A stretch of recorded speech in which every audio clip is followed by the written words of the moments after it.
Hello everyone, मैं पूजा स्वागत करती हूँ आप सभी का हमारे चैनल लोशाला पर। देखिए, जो भी करंट की न्यूज़ देख रहा है तो उनको पता होगा कि आज देश में एक मुद्दा बहुत ज़्यादा फैला हुआ है कि किसके पास ज़्यादा पावर है, कि प्रेसिडेंट जो कि लॉ मेकर है, जो सुप्रीम अथॉरिटी है, पार्लियामेंट के साथ मिलकर जो लॉ बनाते हैं, या फिर सुप्रीम कोर्ट। क्योंकि जो लॉ पार्लियामेंट ने बना दिया, जो कि एग्जीक्यूशन में आ गया, उस पर भी क्वेश्चन उठा देता है सुप्रीम कोर्ट। तो ये क्वेश्चन बहुत रोल में आया। और ऐसा आजकल क्यों हुआ, आप सभी जानते हैं कि जो हमारे वाइस प्रेसिडेंट हैं, इन्होंने एक स्टेटमेंट की। इन्होंने कहा कि आर्टिकल 142 जो है ये एक न्यूक्लियर मिसाइल है। और ये मुद्दा क्यों आया, अभी रिसेंट में आप जो देख रहे हैं, जैसे वक्फ बिल आया, राइट। और जैसे तमिलनाडु का केस था, इसका साइटेशन आप प्लीज नोट कर लीजिए, state of Tamil Nadu versus governor of Tamil Nadu. मुद्दा क्या था, चीजें क्या थी, चलिए मैं आपको ब्रीफ में बताती हूँ। थोड़े दिन पहले की बात है, आप सभी जानते हैं। सबसे पहले आप एक बेसिक नॉलेज जानिए इस रिगार्डेड। कॉन्स्टिट्यूशन है हमारा। कॉन्स्टिट्यूशन में हमारे 3 पिलर हैं। एक होता है हमारा लेजिस्लेचर, एक होती है हमारी एग्जीक्यूटिव, तीसरी होती है हमारी जुडिशरी। तो आप सभी जानते हैं इनमें सेपरेशन ऑफ पावर है, कोई भी किसी के काम में इंटरफेयर नहीं करता, राइट। मतलब लेजिस्लेचर का काम बनाना है लॉ, है ना, लॉ मेकिंग इनका काम है, ये लॉ बनाएंगे। फिर इसको एग्जीक्यूट कौन करेगा, हमारे एग्जीक्यूटिव्स, प्रेसिडेंट हो गए, पीएम हो गए। ये क्या करेंगे, एग्जीक्यूट करेंगे। जो लॉ बनाया है उसको धरातल पर लागू करवाना किसका काम है, एग्जीक्यूटिव्स का। फिर आता है जुडिशरी। जुडिशरी सब पर क्या करता है, चेक एंड बैलेंस करता है, देखता है कि आपने जो लॉ बनाया है क्या वो सही है, क्या वो जनता के हित में है, या आपने जो भी लॉ बना दिया गया है क्या वो फंडामेंटल राइट के अगेंस्ट नहीं है, कॉन्स्टिट्यूशनल के अल्ट्रा कॉन्स्टिट्यूशन तो नहीं है, या फिर अगेंस्ट तो नहीं जा रहा है। ये सारी चीजें कौन करता है, जुडिशरी। सेपरेशन ऑफ पावर है भाई। जुडिशरी इनके काम में नहीं आ सकता, जुडिशरी आपको नहीं बताएगा कि आप क्या लॉ बनाइए, ना ही लेजिस्लेचर जुडिशरी को बताएगा कि इंटरप्रिटेशन कैसी होगी। तीनों का काम बिल्कुल सेपरेट सेपरेट है, डिसाइडेड है। तो ऐसा क्या हुआ कि जुडिशरी को लेजिस्लेचर के कानूनों को पारित करना पड़ा। अभी थोड़े दिन पहले, जैसा कि आप जानते हैं, तमिलनाडु वो क्या रहा था, तमिलनाडु जो लेजिस्लेचर है वो बिल पे बिल पास किए जा रही थी। लेकिन वहाँ के जो गवर्नर हैं, आप सभी को पता है कि एक कोई कानून बनता कैसे है, स्टेट लेजिस्लेचर में या फिर पार्लियामेंट में। आप सभी को पता है वो बिल पहले पास होता है लेजिस्लेचर से, जैसे ही वो पास हो जाता है उसके बाद असेंट देनी होती है प्रेसिडेंट को, या फिर अगर स्टेट का मामला है तो किनको, गवर्नर को। बट क्या हो अगर गवर्नर या प्रेसिडेंट असेंट ही ना दे, उसको बिल्कुल रख के अपने पास बैठ जाएँ अनलिमिटेड टाइम तक। तो इस तरीके से तो जो we the people of India, जिन्होंने हमने जिनको इलेक्ट करके भेजा है हमारे बिहाफ पे लॉ बना के देने को, उन्होंने तो लॉ बना दिया, पार्लियामेंट ने तो अपना काम कर दिया। बट प्रेसिडेंट अगर या गवर्नर अगर एसेंट नहीं दे रहे तो क्या होगा उस केस में।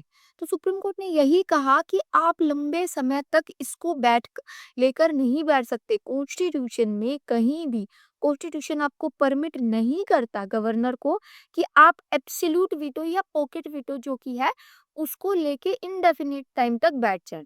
ये बात कब कही, पिछली बार। तो इस चीज के कारण मुद्दा बहुत बढ़ गया। हुआ क्या कि तमिलनाडु की जो स्टेट गवर्नमेंट, स्टेट लेजिस्लेचर था, वो बिल पे बिल पास किए जा रहा था। लेकिन गवर्नर जी जो थे, इन्होंने 13 बिल पास किए और जो कि गवर्नर के पास भेजे। बट गवर्नर जी ने उनको असेंट नहीं दी।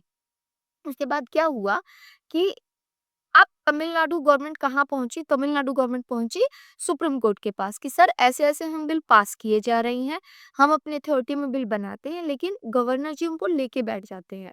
अब गवर्नर के पास 3 चॉइस होती हैं अगर उनके पास बिल जाता है तो, या तो वो उस बिल पर अपनी असेंट दे दे कि मैं एग्री हूँ, तो वो बिल तुरंत एक्ट बन जाएगा। अगर वो असेंट नहीं देते तो वो कंसिडरेशन के लिए प्रेसिडेंट को भी भेज सकते हैं कि सर ये मामला है, ऐसे-ऐसे आया है, आप अपना कंसिडरेशन दीजिए और मुझे बताइए। या फिर तीसरी चीज़ होती है वो उस बिल को वापस भेज दे, भई मैं इस चीज़ से एग्री नहीं हूँ, रिकंसिडरेशन फिर मतलब लेजिस्लेचर दोबारा पास करेगी और उनके पास दोबारा आएगा वो बिल। तो ये तीनों चीज़ें हो सकती हैं। लेकिन क्या वो अपने पास उस बिल को अनलिमिटेड टाइम के लिए लेकर बैठ सकते थे? तो इसी चीज़ को यहाँ पर सुप्रीम कोर्ट ने डिसाइड किया। उन्होंने 4 चीज़ें बता दी क्लियर-क्लियर कि अगर आपको बिल रखना है असेंट के लिए, तो 1 महीने के अंदर आप उस पर कोई भी आपको 1 महीने का टाइम दिया जा रहा है, एक्शन लीजिए। अगर आप एग्री नहीं करते और प्रेज़िडेंट को भेजना चाहते हैं तो। मतलब मैं एग्री नहीं हूँ, बट मैं कंसिडरेशन के लिए प्रेज़िडेंट को भेजना चाहता हूँ, 1 महीने के अंदर भेज दीजिए।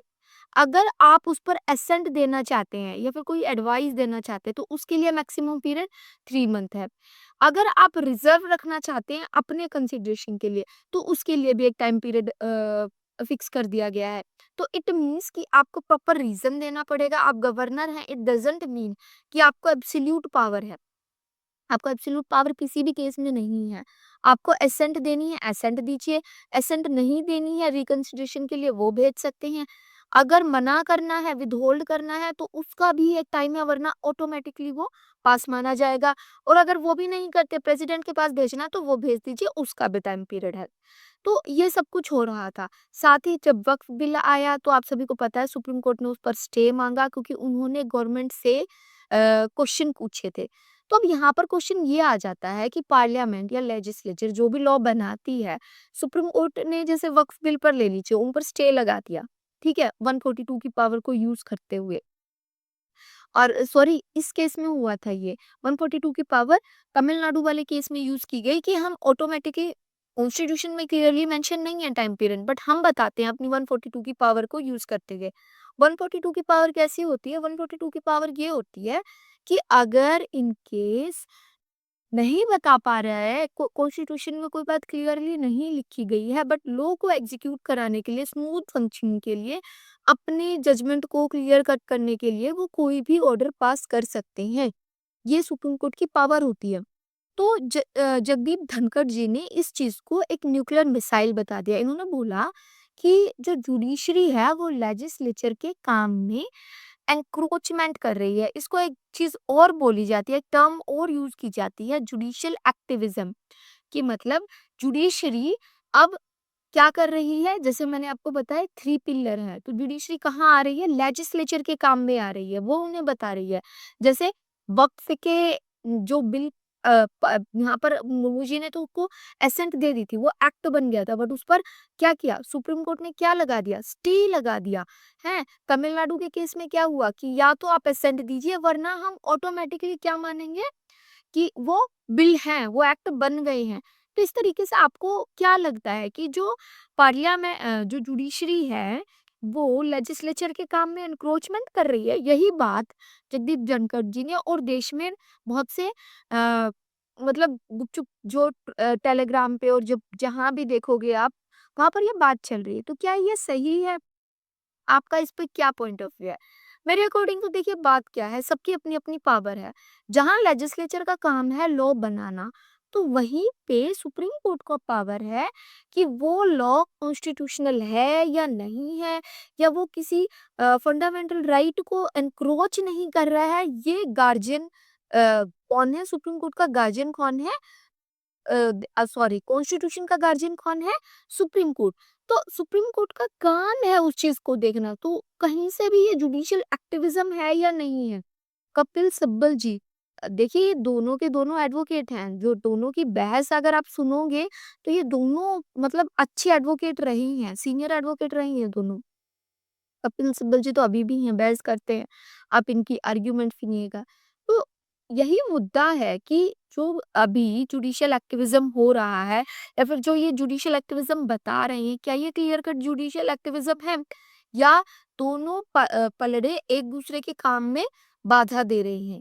तो सुप्रीम कोर्ट को न्यूक्लियर मिसाइल कह देना ये भी गलत है एक तरीके से, कि 142 की पावर एक तरीके से न्यूक्लियर मिसाइल है, बट एज़ ऑफ नाउ तो यही मामला है। और यहाँ पर सुप्रीम कोर्ट ने ना सिर्फ गवर्नर के लिए टाइम पीरियड लिमिटेड किया है, प्रेसिडेंट के लिए भी लिमिटेड किया है। तो for more information please subscribe our channel, यहाँ पर हम अपने करंट के टॉपिक्स को डिस्कस करते हैं कि जैसे आज का ये मुद्दा था कि किन के पास ज़्यादा पावर है, सुप्रीम कोर्ट के पास या प्रेसिडेंट के पास। देखिए, दोनों के पास बैलेंस ऑफ पावर है। प्रेसिडेंट का काम है लेजिस्लेचर जो लॉ बनाता है, उनको ये एग्जीक्यूटिव हेड भी है, साथ में ये लेजिस्लेचर कोई भी लॉ बनाएगा तो इन द एंड इनकी असेंट जाती है।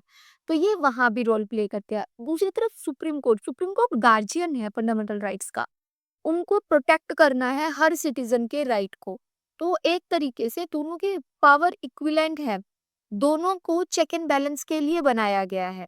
तो दोनों की पावर डिफरेंट डिफरेंट पीरियड में तो सुप्रीम है। ये पावर टसल है या वॉर है, ये तो चलता ही रहता है। कोई भी काम करता है, सुप्रीम कोर्ट देखता है कि वो काम बैलेंस में हुआ है या नहीं हुआ है। प्रेसिडेंट का काम है लॉ को बनाना और उसको पास करना। तो as of now thank you so much. जुड़े रहिए चैनल से। अगर आपको हमारा काम पसंद आता है तो प्लीज लाइक कीजिए, सब्सक्राइब कीजिए। Thank you so much.